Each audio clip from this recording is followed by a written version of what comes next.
Good evening. So, this is actually my third blog post for this class, and I was hoping it would get easier. It hasn't, but I'm still pushing forward to learn about using new technology.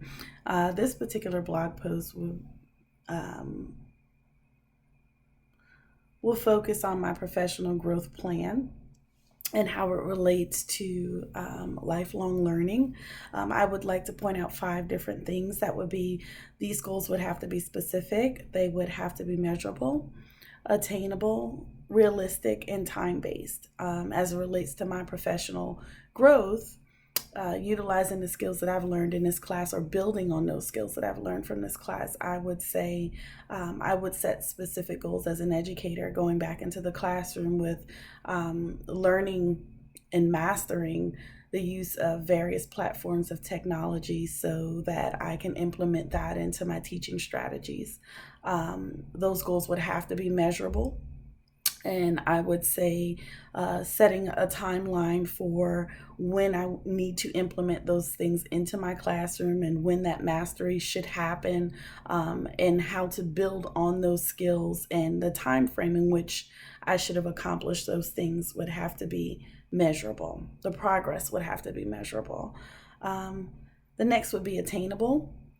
I think that goes hand in hand with being realistic. They have to be goals that I can set, I would say, within this school year, possibly even the first semester.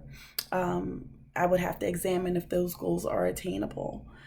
Next would be realistic. I want to make sure that I'm being realistic, because that would affect how confident I am in utilizing the technology in my classroom. And as most people know, kids know when you're not quite comfortable with something, and they kind of play on it. So I want to make sure that my goals that I set for utilizing technology in my classroom are realistic, um, and that they would help me to achieve the objectives that I set out to do, in terms of my classroom management, my classroom teaching strategies for each semester.